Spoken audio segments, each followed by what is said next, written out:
Thank you very much. It's for me a great pleasure to introduce this roundtable with these wonderful four speakers. I think the title of the roundtable is really important, and I hope that we have a good exchange, and I will try to provoke as many synergies and exchanges between these speakers as possible. The scheme of the session will be as follows. The first part, they will give us some opening remarks. We'll take 5 minutes each of the speakers, and then we will try to open a dialogue with not just between or among them, but also with the audience that is following this session online or on site. As I said, Barcelona Provincial Council is very happy to having you here. For us, it's a very honor, and the description of this roundtable would be the following: the growing number of natural disasters each year is threatening the natural and cultural heritage on which tourist destinations rely to attract visitors, whereas coastal destinations and other areas of natural beauty may also be particularly vulnerable to climate impacts. The green transition of tourism is inevitably linked with the implementation of initiatives related to environmental protection and climate neutrality. We also know that more than 80% of Europeans are willing to accept and to change their travel habits for more sustainable practices, according to a very recently released Eurobarometer survey carried out last October. Global initiatives such as the Glasgow Declaration show how we are at a turning point towards acceleration to the climate action in tourism. So please, I will give the floor to Virginia Fernandez Trapa, Program Officer in Sustainable Development at the UNWTO,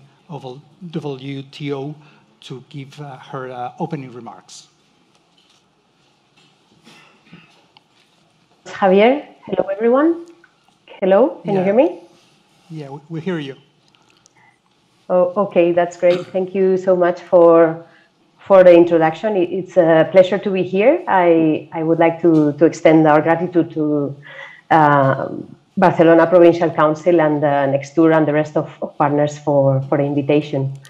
I would like to ask you, Javier, if you wish me to already proceed with my intervention, or are you planning to structure the debate with the questions, or I'm just wanting to understand a bit the flow? We would love to hear some of your ideas about the main topic of the roundtable, and then in the second part, I will provide some questions for the debate, if this is suitable for you. That's great. May I kindly start with a video of the Glasgow Declaration to put it into context? The technicians have it ready, so if they could give me a hand. Yeah, I think it's Thank you. Thank you.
Okay, so I wanted to play this video because I think it puts well the declaration into context. Can you confirm that you hear me? I cannot see you. Yes. Yes. Oh, okay, thank you. Sorry, it would have been much better to be there in person, but what can I do? I apologize for this. So basically, I could not agree more with the way you have framed the panel, Javier, in the sense that the more we talk with tourism stakeholders, the more they tell us how they are really feeling the impacts of climate in their tourism operations. In fact, we carried out a survey last year to try and understand what's the state of climate action in tourism, and our question about what are the impacts that you are, are you feeling the impacts of climate change in your operations was the question that got more replies. It was really quite, let's say, impressive to really see how they were echoing this, that climate change is affecting business, and that there is a growing commitment to tackle this, global problem. Also, in 2019, when we published the data on the growing emissions of tourism by 2025, by 25% by 2030, this research that was referenced on the video, we got really concerned and basically knew that something needed to be done for the sector to shift mindset and start looking at climate action as something intrinsic to tourism operations. Of course, then COVID-19 came with its devastating effects, but I still like to think that one opportunity, which is the opportunity to transform our sector for real and for good. So since the launch of the declaration in November, 6 months ago, we have increased from a group of 8 entities that form part of the drafting committee to 300 partners at the launch, and nowadays 600 signatories.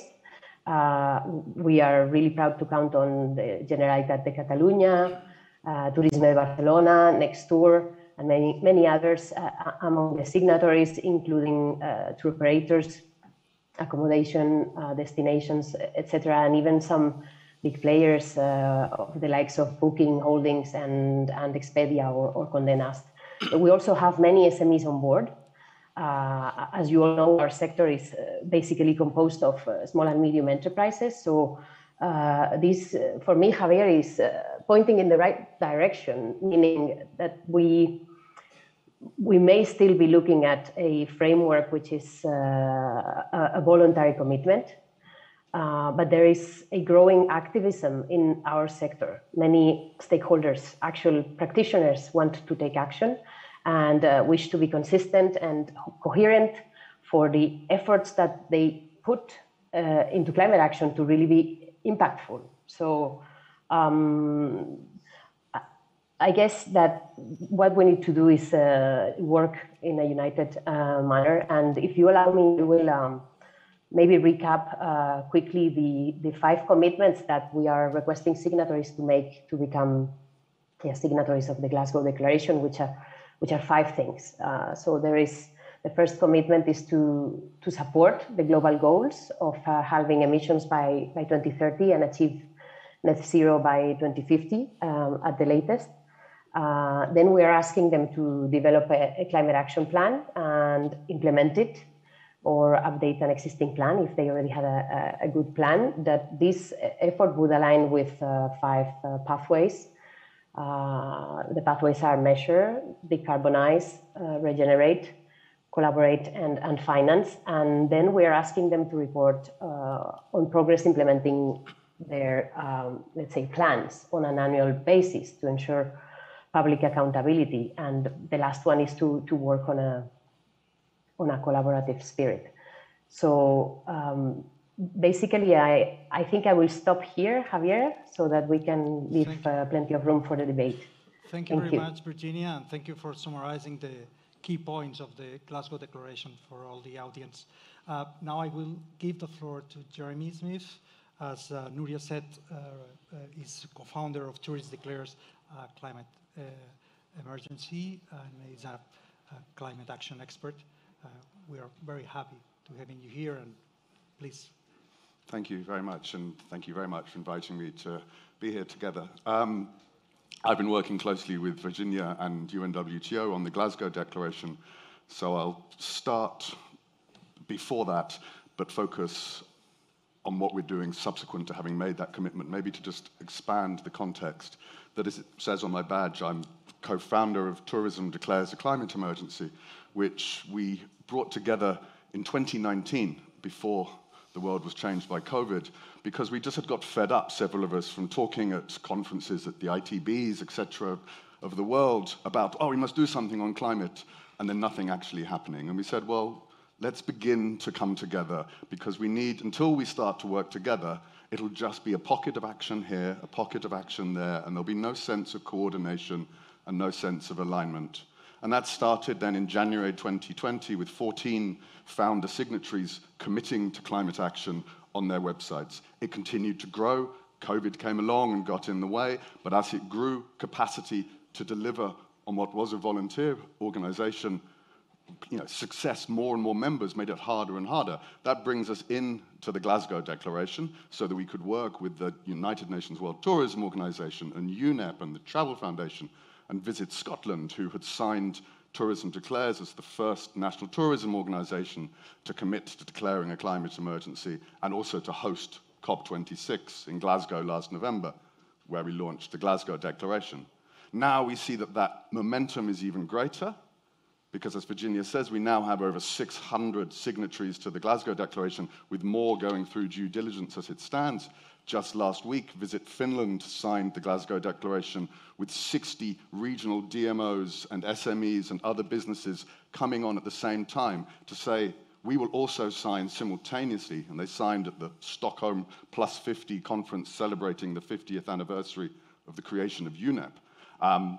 And it's that sense of collaboration, that sense of coordination, that the voice of the SME and the voice of the national government and the voice of the regional assembly and the DMO and the tour operator and the hotelier all must somehow be brought together, because it cannot just come down from on top, but likewise it cannot just happen in 5,000 different ways. We have this complex sort of thing of we have to keep going down to listen to the realities and the specifics, and then keep coming up to find a way of aligning and sharing and creating common advice and frameworks and support.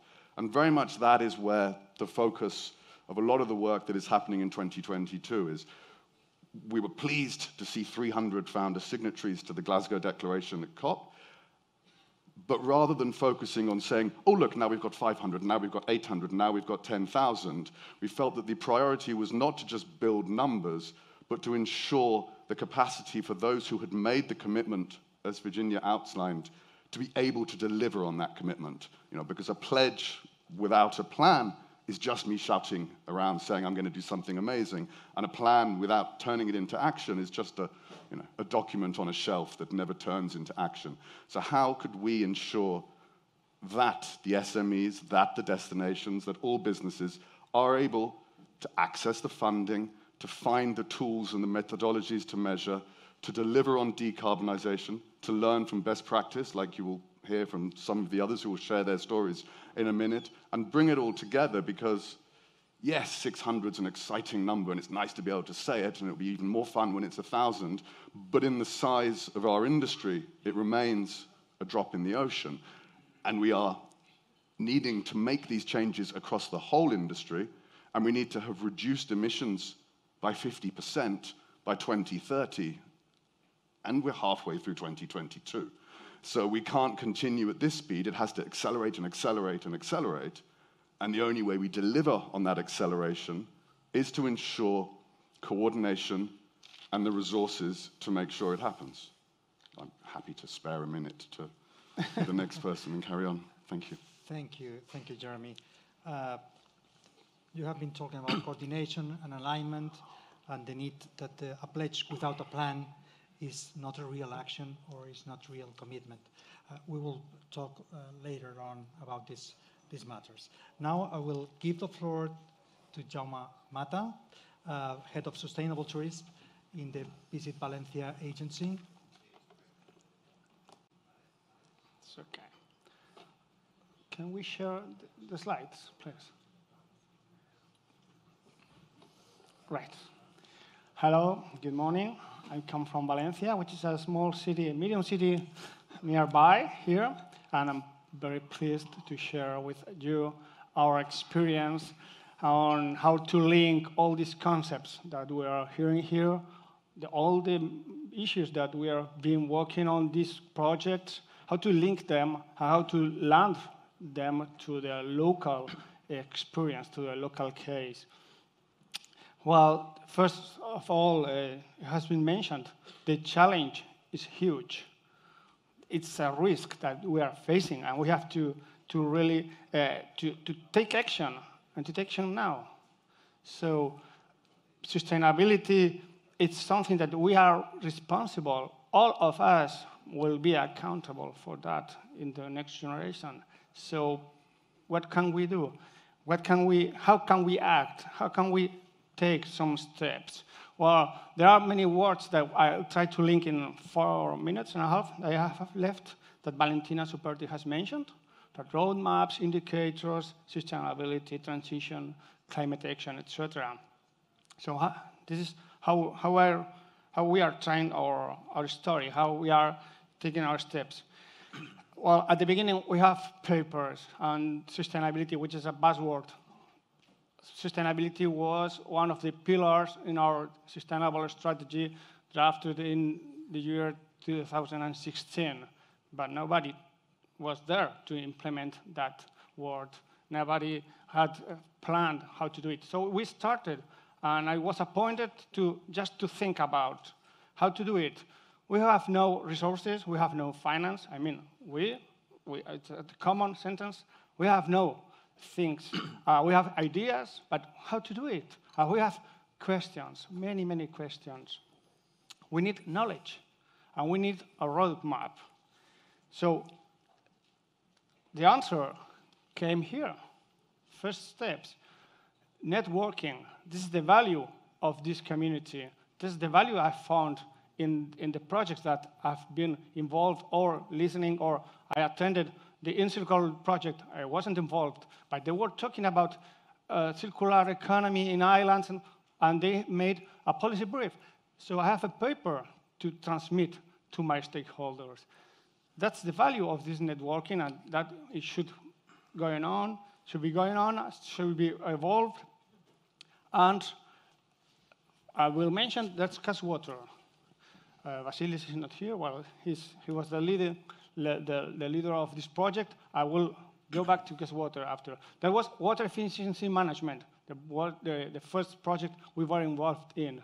And that is part of our story in decarbonizing.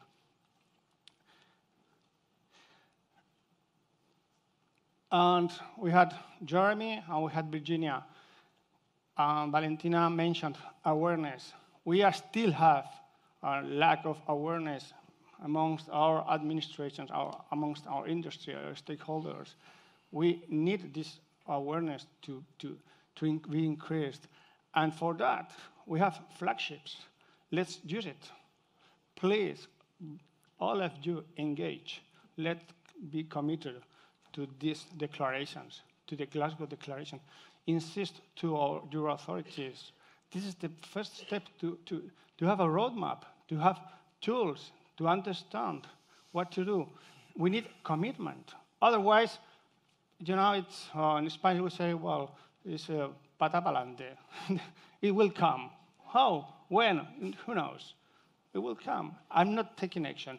We need to commit our authorities, our stakeholders, at least in a paper. And then they will have signed a commitment to have this and this and this. And you will go to them and say, okay, this is an urgency. You committed to this because you wanted to be responsible. You wanted to be sustainable. So we have to do something.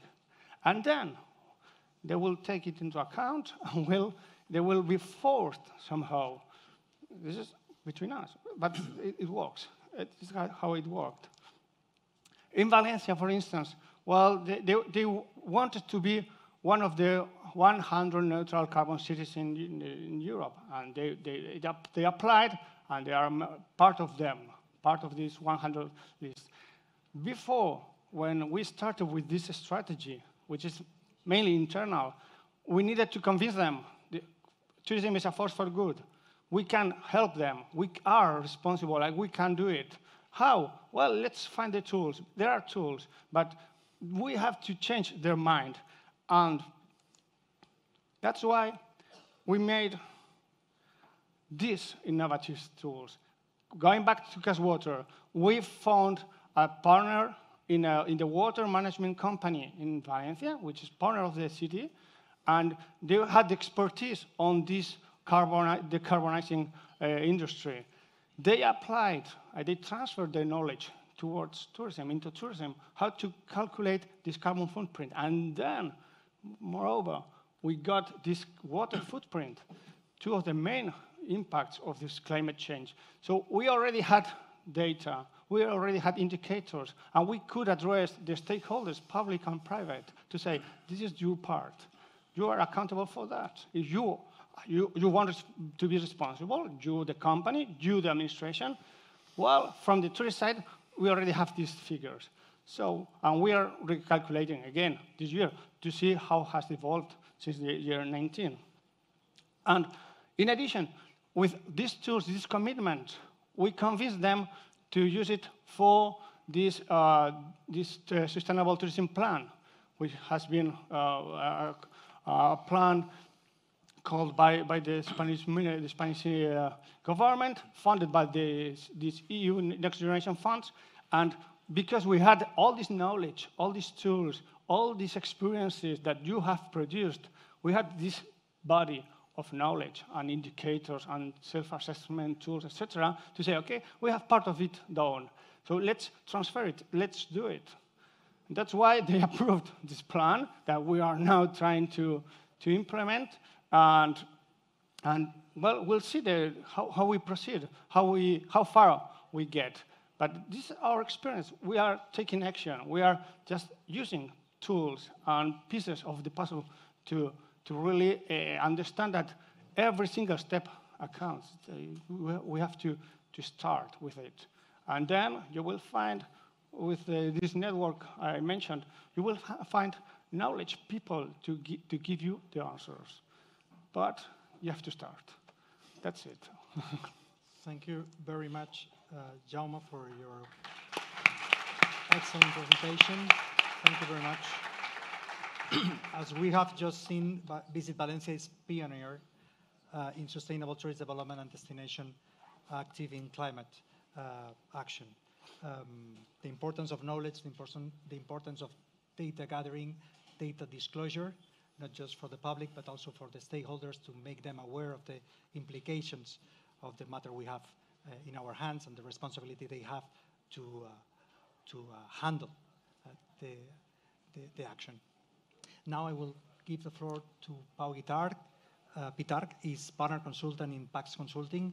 Pax Consulting is been really involved in drawing the handbook for the Valencian Institute of Tourism, and you have the floor. Thank you, Javier.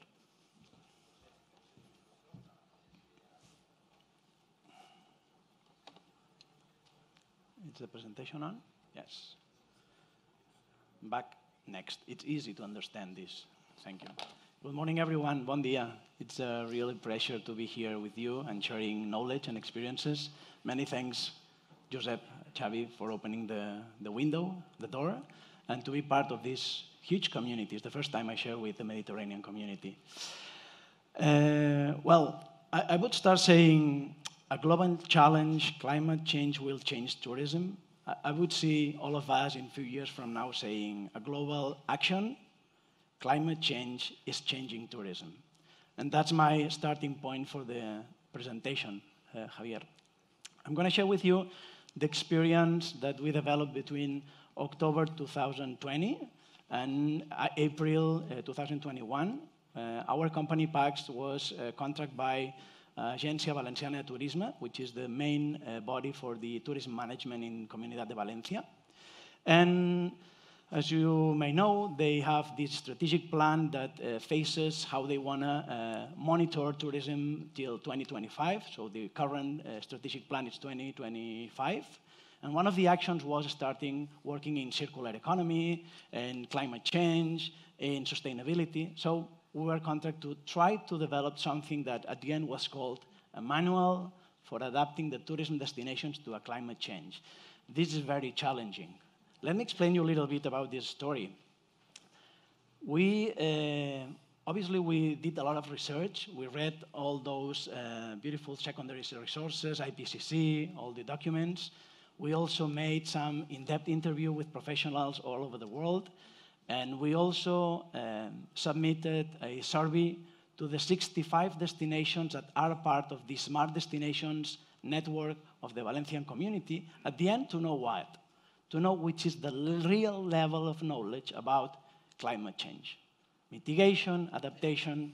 So what do we know? In this class, in this room, we all know about this, but when we go down to bottom and we start talking to the officers and the people in the DMOs, they have plenty of responsibilities, there are plenty of duties every day, promoting, marketing, creating product, and one of the files extra is climate change. So we try to provide with this experience something easy, something practical, something useful, that really represented a very small step forward in order to adapt better the destinations.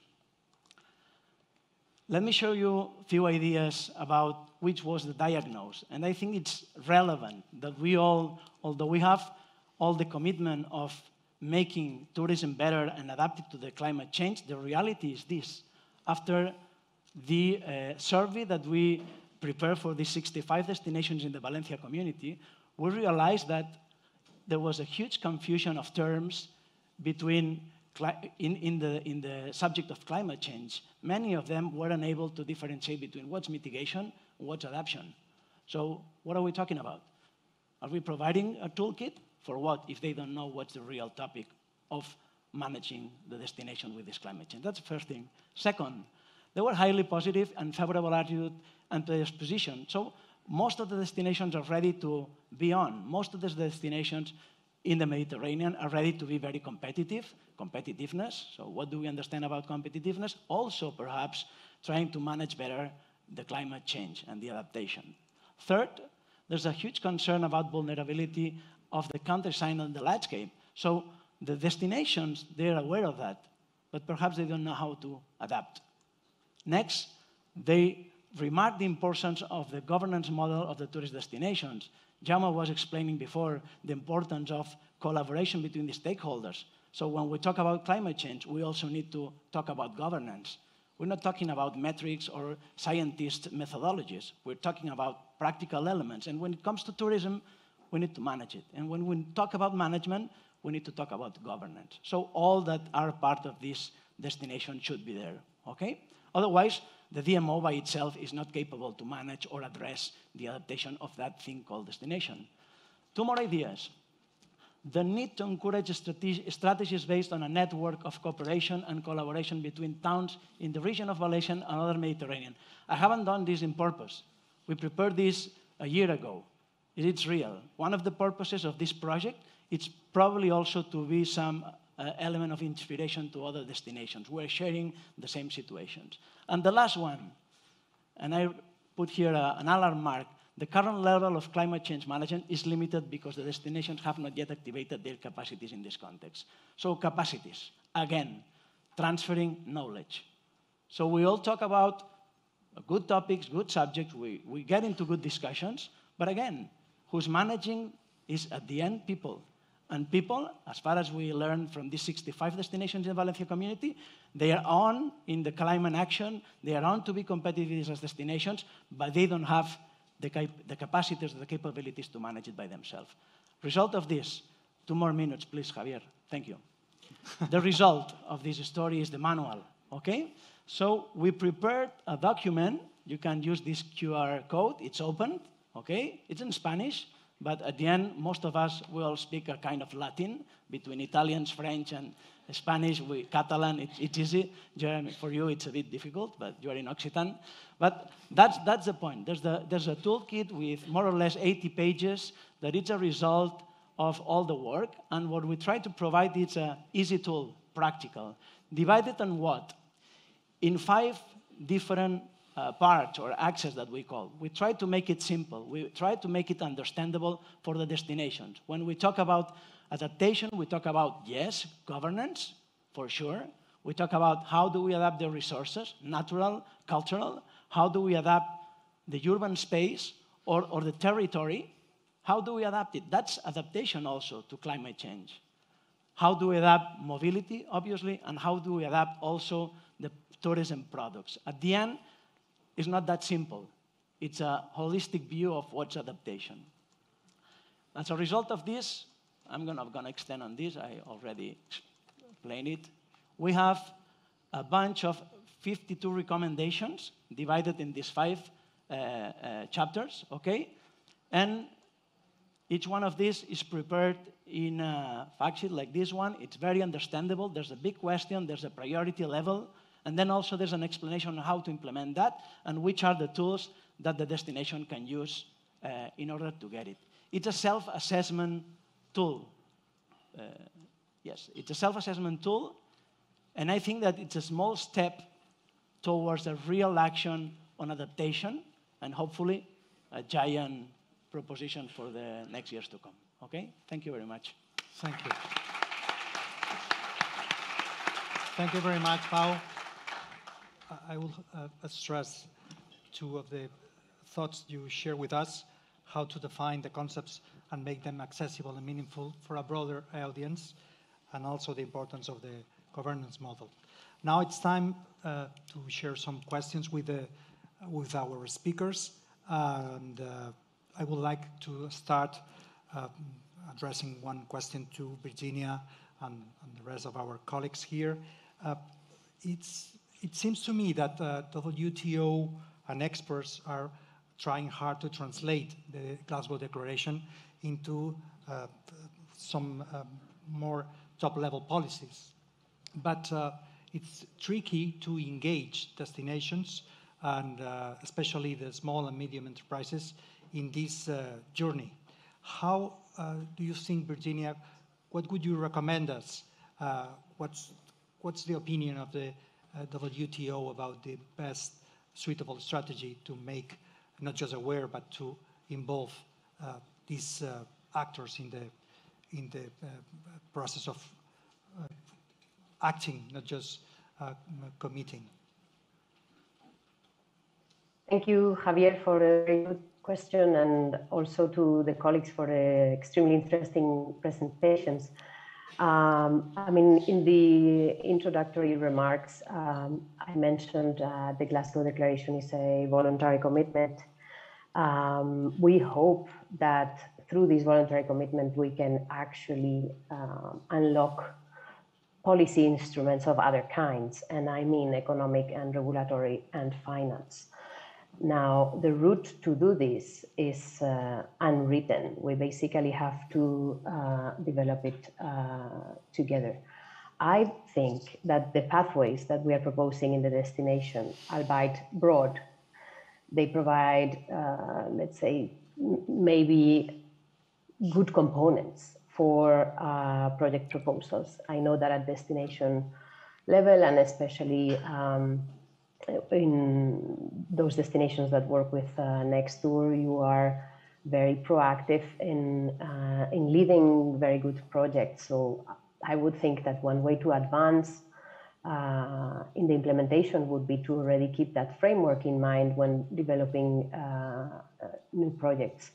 Jeremy mentioned that we are prioritizing from the coordination team through this year to provide some guidance, for example, on measurement and on planning. But there's a lot that can be done, and a lot that should actually be done in parallel. For example, destination level in coastal ecosystems, we see quite a potential for destinations to engage, for instance, in nature-based solutions that contribute to both mitigation and adaptation. And once more, let's say, or basically what we are trying to do is to give everyone a voice in the destination so that we can understand what are the cross-cutting barriers and have then, let's say, more weight or allow their voice when we are approaching either financial institutions or multilateral institutions. Destinations have a key role to play, Javier.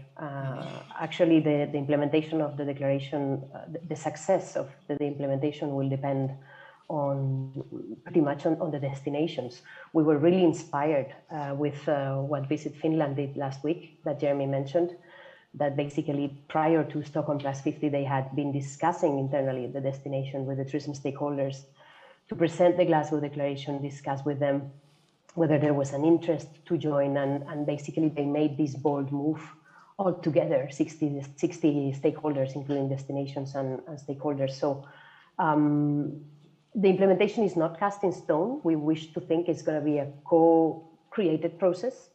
And with this, and just to finish the answer, because it's turning a bit long, basically we see this echoed in the transition pathway, which obviously is an essential document for the future of tourism, and that happens to mention the Glasgow Declaration under the title of co-creation of the implementation. So the more synergies and the more collaboration we can foster, I think the better we would be achieving results, or the better results we would be achieving.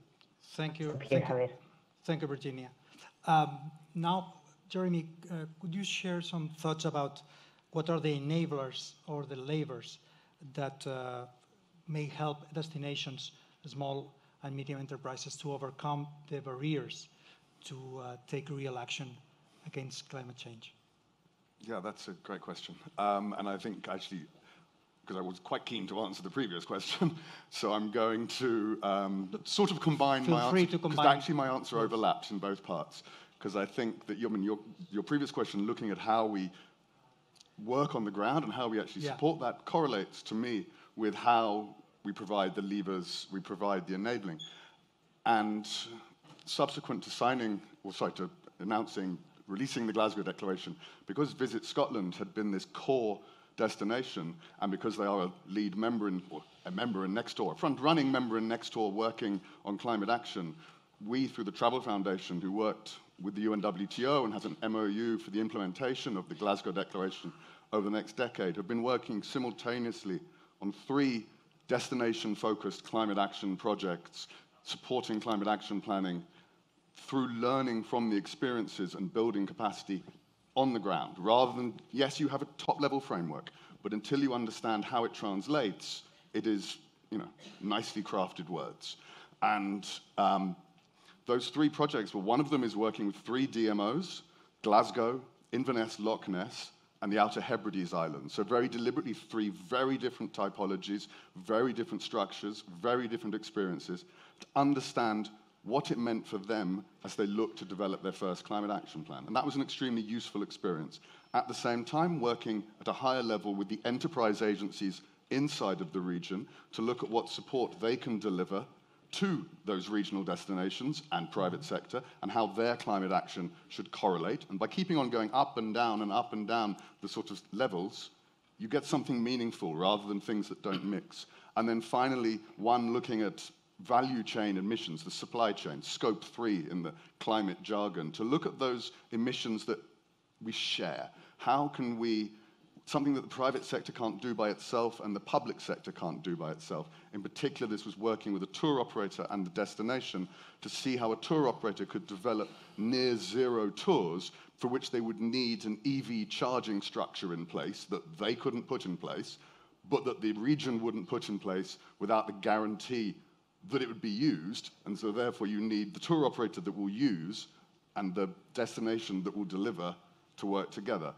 And to me, that answers the specific question you looked to me, is that what we need to do is to understand the real-world priorities of people who have never really thought about climate as anything other than a terrifying thing in the future. And to say to them, right, okay, this terrifying thing in the future, as was said, is now a terrifying thing in the present. But what we have to do is not reinvent and create a whole new system of working, but look at what it is you do.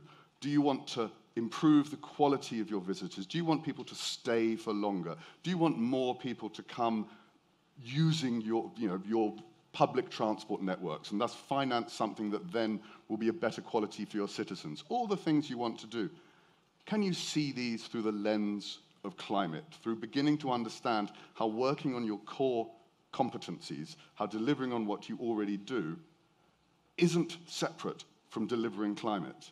It's all part of the same thing. And that will be different depending on who we are. But taking that approach of understand where you are, your context and your priorities, for me is the place to start. Thank you very much. Jaume, Pau, do you want to share some thoughts about these two questions? Or, Well, as Jeremy just said, and related to some questions we that have I've seen in two questions the screen. From the screen. We have to apply marketing. I mean, we are green geeks somehow, and we have seen as well the people with strange jargon and saying something about which is against tourism or against or to be more competitive or cutting costs, etc. No, we have to transfer, to translate. I've seen many projects that was a criticism I have made in previous meetings that the projects lack of marketing. I'm sorry to say that. And this meeting and this catalog is the right solution that we were requiring. We need to translate and to explain. Do you want to be more competitive? Do you want to live in a better destination, in a better place? We know how to do it. We have tools. We have things you can apply. That's what we required. So now the task is to spread the good word, But when addressing to the community, you have to explain then that, well, tourism is a force for good, as I said before. We can help you. Tourism, we've seen in the COVID, in the lockdown, we needed people, we needed tourism, we needed to be alive. And that's not only the residents, we need visitors, we need to interact, we are social people, we are social beings. So when you're talking to the stakeholders, to the companies, it's different because they are just trying to survive to the wave, to survive. So don't put me more costs. If you're coming with some funding, it's okay. Otherwise, wait, I'll try it maybe later. So the words and the language is different, but the need is the same. We have to take some steps and to let them understand that we already have them.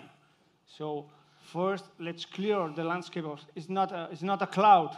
We have points, questions, answers, tools, and indicators. Please measure. For instance, once you have measures, you have indicators, the media will love you because they have red lines and figures and charts and graphs and so. And the politicians will say, okay, oops, I understand that. And the industry will understand because they have to take these figures and to transfer into their demand and the supply, etc. So that's the first step. That's why many tools that we have developed in here, Mitomed, for instance, and the European Commission, we have indicators, but nobody applies them.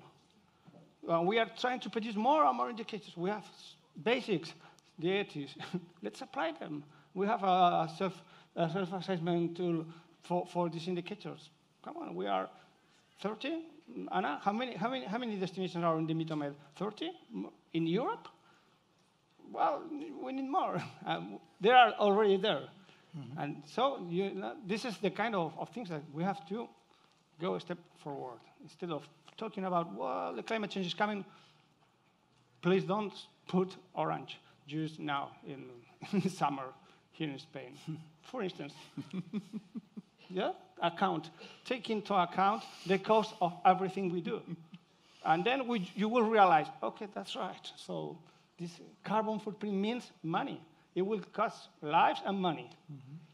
When we are telling the companies that you will pay for it because the regional law will tax your emissions, the sooner you start cutting your emissions or reducing them, the sooner you will be more competitive. And then they understand what I mean.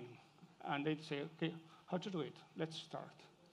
Thank you, Jaume, for these couple of tips about the importance of the marketing side of the job and the component of our whole mission and as well the importance to a quantitative approach to the matters we're discussing. We have a couple of questions.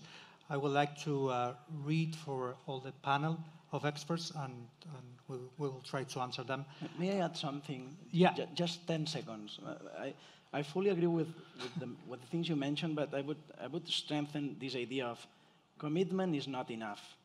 The planet deserves more than half measures, and commitment is not enough. I mean, sorry for the Glasgow Declaration. It's nice to declare things, but we need to get into action. It's 2022 and 2030 is in 8 years from now. So every single tool, it's ready. We have the indicator, as you mentioned. We're not inventing the tool in this panel and in online Virginia. No one is inventing the wheel because it's all invented. It's just a question of putting in order the priorities. And the priorities, according to my experience in Valencia, is that the ones managing tourism in the bottom line, they are far away from the knowledge they need to know to manage correctly. I think we have a question about this matter. Are there specific plans to reinforce the Glasgow Declaration during the next COP27 in Egypt? I don't know if anyone is brave enough to answer. And Virginia has finger up. Virginia? Yeah. But I can also answer, but it's fine. Thank you, Javier. And just to react quickly on one point from my colleague Pau, basically the pledging is fine, but we agree with you that pledging is not enough. That's why the Glasgow Declaration is not a pledge. It comes with a reporting mechanism attached, and those that sign will be requested to report on progress on an annual basis. So that is clear. It's a bit different from a pledge. It's exactly rooted in the same rationale, that what we need is action, not blah, blah, blah, like Greta Thunberg would put it. So hopefully, through these mechanisms of public accountability, which are also aligned with what the European Commission is now proposing with their commitments, we would be able to trigger seriousness and real action.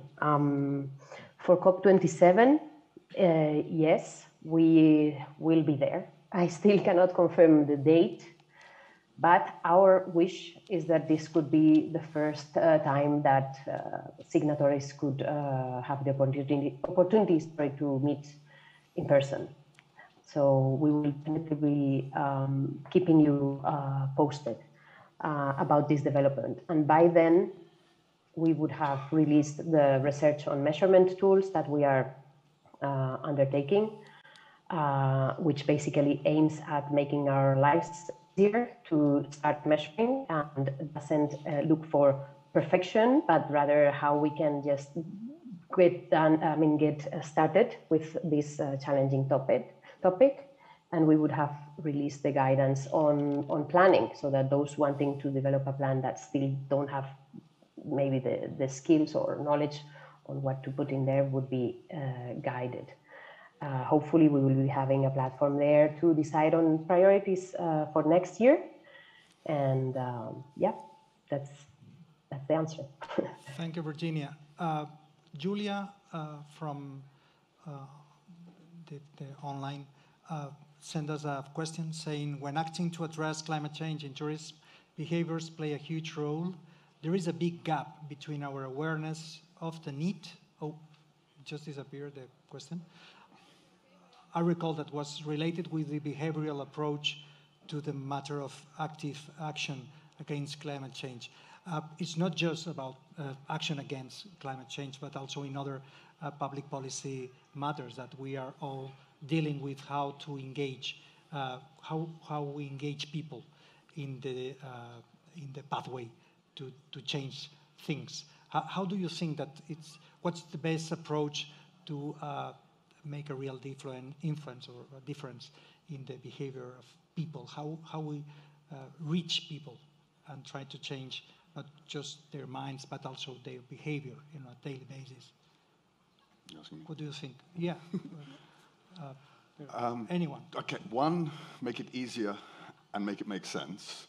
And due diligence, to be honest, I sit on the board of Travelist, so when I recommend what the work Travelist is doing, I do it as someone who works that, is involved with it.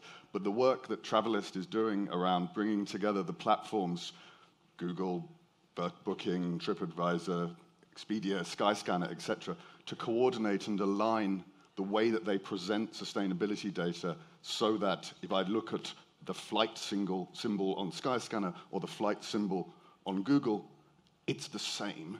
And when I look at the things for hotels on Booking or on Expedia or whatever, it's the same. Is playing a vital role in making a simple alignment and understanding these things are there. And then I just think we need to learn to talk. We're shifting away from a world of maximizing tourism to a world of optimizing tourism. And we should look at optimizing in the sense of quality and in the sense of quality of experience.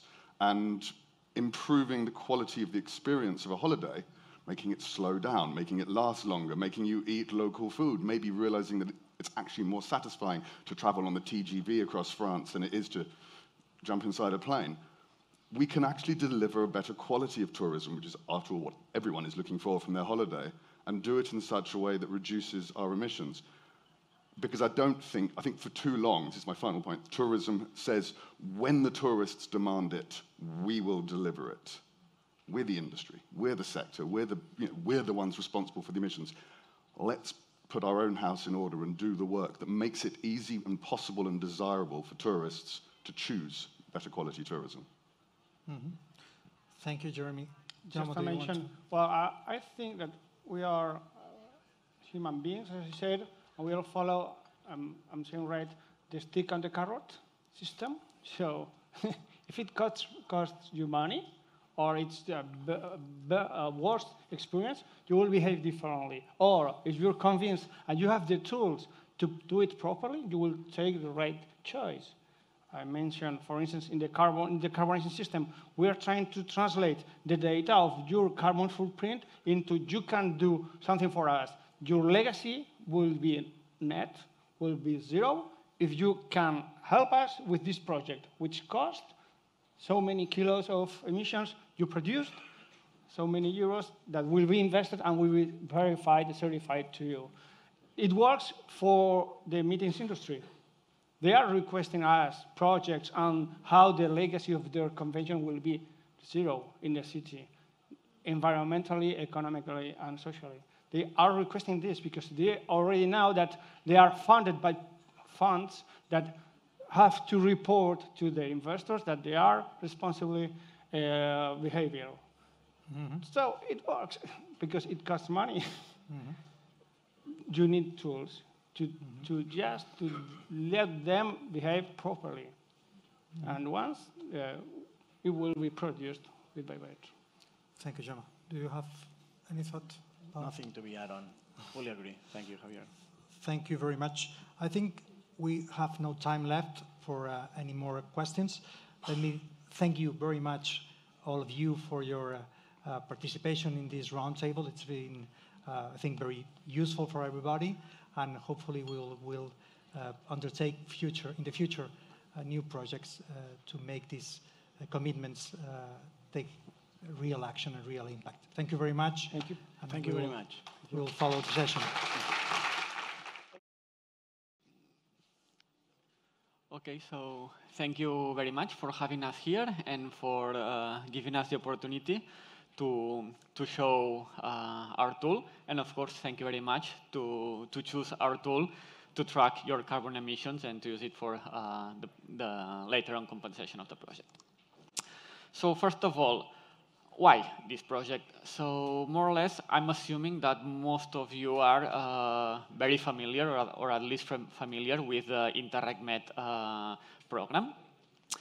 And in the framework of the new Interreg Euromed program, there must be a change on focus. So the main focus of the project this time will be the environment and the mitigation of climate change in the Mediterranean areas.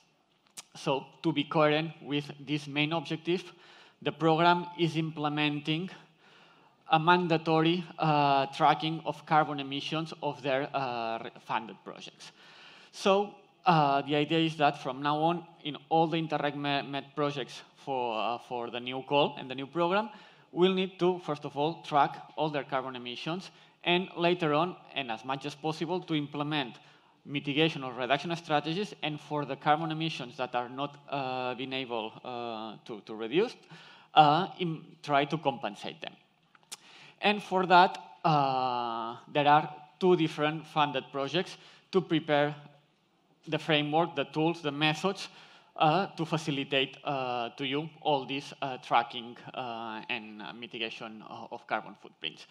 In that case, we are representing the Zero CO2 Med project, which started at the beginning, well, in September of last year, and is finishing in 2 months. So we are now on the testing phase of the tool, and we are glad to say that the tool is being tested in this event.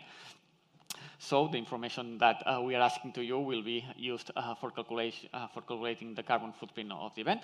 In that case, we are 4 partners doing the project. The Beta Tech Center, but also WWF, CENER, the Institute for Health and Environment, and also with the collaboration of the Global Footprint Network. And in the end, the project will have 2 main outputs. One will be an online tool that will be used for all the projects to calculate the emissions, and another one, this specific methodology to calculate, mitigate, compensate the emissions. Right now, and very briefly, I just want to, because I just have 5 minutes, to give us a look and feel of the tool. These are the main steps and the path to be followed, so that it will be always a project setup to include the partners, the tasks, and so on. And then the 4 main steps, which will be the data gathering, which is the step in which we are right now. Then the CO2 emissions calculations, later on the mitigation. That will be very specific of the data input of the project, so it won't be just general recommendations, but very specific for your activities. And then finally, a way to compensate them. For example, moving forward to the data gathering, in that case, we have divided the data gathering process in many different categories, which will be mainly the labor, the transportation, the events, such as this one, the materials that are being produced, the food, caterings, and so on, but also a general section for the ones that has more expertise in LCA or carbon footprint, so they can include anything that it's not directly related to the tool. Then, of course, CO2 emissions result sections that will be reported by category, by partner, by country, by many different sections. Finally, we'll provide recommendations which will be very linked to your inputs. So tracking, for example, all the transportation, giving you options. What happens if we change the transportation mode? What happens if we shift from one type of catering to another type of catering? What is the difference between doing this recycling process instead of this other recycling? And very tailored to your direct inputs. And finally, a nice and easy way to compensate their emissions. So for example, right now we are implementing a link to the gold standard, which is one of the main inputs or one of the main standards that you can trust when you try to compensate emissions. So directly from the tool, with a button click, you will be able to compensate the full amount of the emissions of your project. The idea is that these tools should help you to move towards your sustainability goals. So the idea is not only track, but really work from reporting period to reporting period to really reduce or to really change how we plan to do the projects to really minimize these carbon emissions. So now we are in a testing phase. This project is being, the tool is being tested with this event. And as far as I know, the emissions of this event will be compensated following the methodology and the outputs of this tool. So for that, I would like to really thank the organization for helping us with that. And this is what we are doing and what we think, hopefully, you will be doing in the next Interreg program. So thank you very much for having us here. And